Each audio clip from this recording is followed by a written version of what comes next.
Thursday, March 7. This is the news on PBCJ. I am Simone Absalom.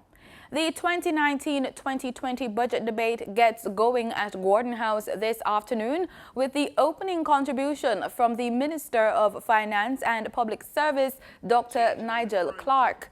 Clarke's budget speech is expected to be highlighted by the fact that while Jamaica's gross domestic product recorded growth of only 0.9% in 2017-2018, all performance criteria to the end of June 2018 were met, and implementation of the economic program under the precautionary standby agreement has remained strong.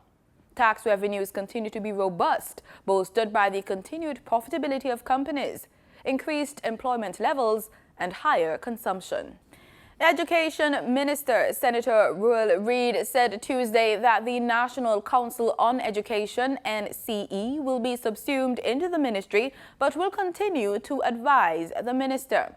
Senator Reid made the statement after opposition MP Lisa Hanna questioned the allocation of $32.7 million in the 2019-2020 budget, despite the subsuming of the NCE, during Tuesday's meeting of the Standing Finance Committee of the House of Representatives.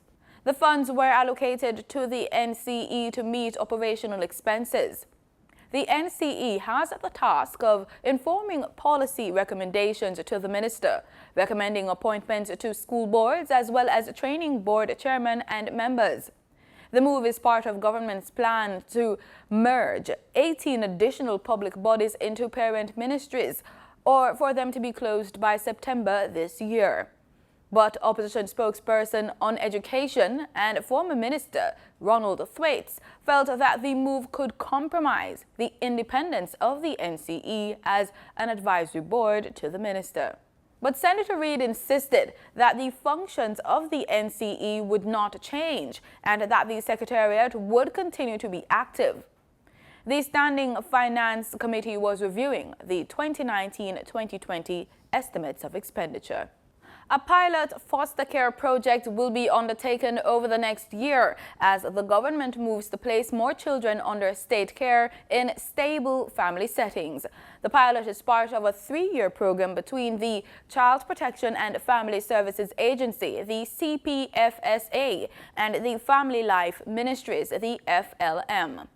Under the initiative dubbed For the Child Foster Care Program, the FLM will identify, recruit, assess, engage, and notify the CPFSA of prospective foster families for processing. Both entities signed a service agreement to solidify the partnership during a ceremony at the FLM's Cecilia Avenue offices in St. Andrew on Tuesday. According to CEO of CPFSA, Rosalie Gage Gray, there are close to 4,500 children in the care of the state. More than 900 of these children are in foster care placement, with over 800 foster parents.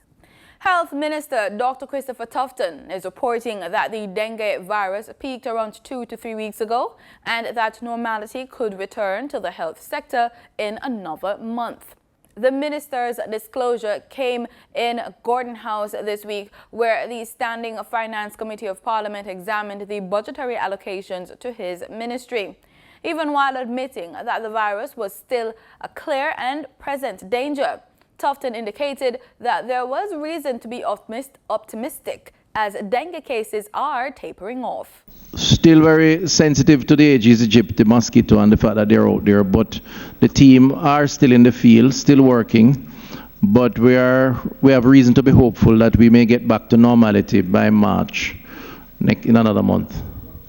The number of cases now. The end of March, sorry. He noted that as at March 4 this year, the ministry has classified 3,444 cases as suspected, presumed, or confirmed dengue cases, with 1,037 in 2018 and a further 2,407 since the start of the year. State-owned oil refinery Petrojam has dispelled reports circulating via social media of an impending disruption in the gasoline retail trade. Petrojam said it became aware of reports advising motorists to stock up on fuel due to possible strike action at the refinery. However, those reports are untrue. Winston Watson, general manager of Petrojam, said the loading racks in Kingston and Montego Bay will be open for business today. He said there are no threats to industrial action at the refinery. And according to Watson, trade unions representing Petrojam workers have also indicated that there is no truth to the reports. Two policemen who were charged in connection with last month's robbery in Hellshire St. Catherine are to appear in the Gun Court Division of the Home Circuit Court on March 22.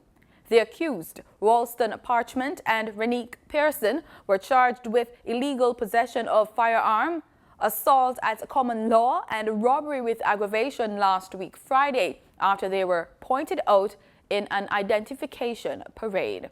In regional news, in Cuba, 500 children with hearing disabilities have received cochlear implants based on a program being carried out by the government. We have more from Richard Richards. In Cuba, there's a national program attending auditive disability. Until now, 500 cochlear implants has been carried out successfully. All maternal hospitals in the country enroll an auditive universal research on newborns in order to detect deafness or hard of hearing disorders so as to aid them in a near future with the corresponding electronic device. Daniel Alexander is a blind and deaf youngster.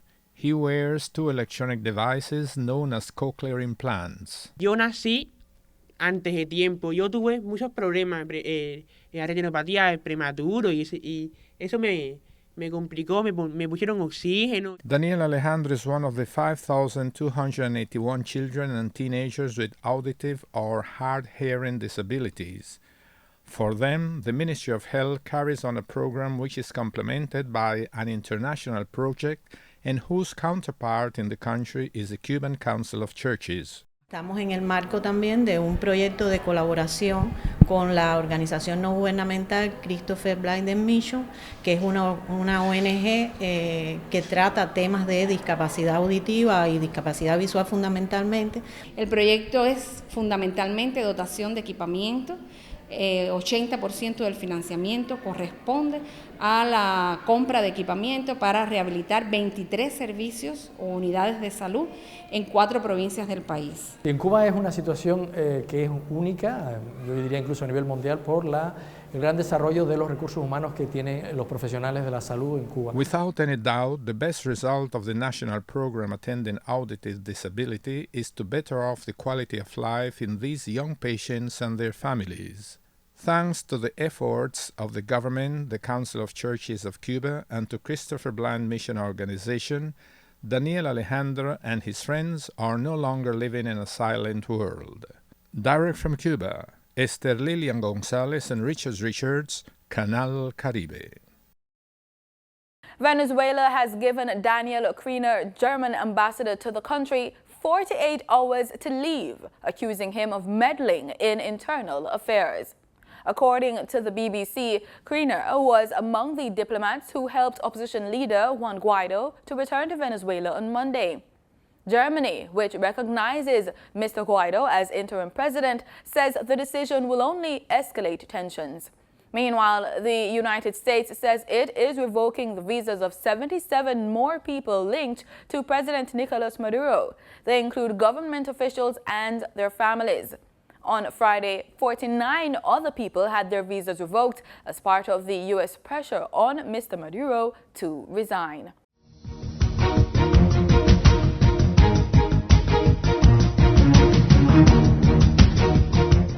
In sports, Jamaican Andre Russell, who has been ruled out due to injury, has been replaced by left-arm pacer Obed McCoy in the Windies T20 squad for the 2 remaining matches against England in St. Kitts and Nevis.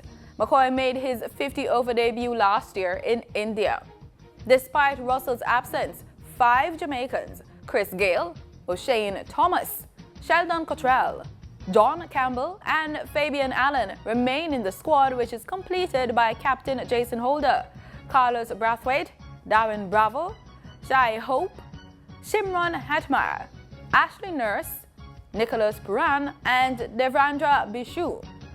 England leads the series 1-0 after a 4-wicket win on Tuesday. And that's the news on PBCJ. Thanks so much for watching. Pleasant viewing.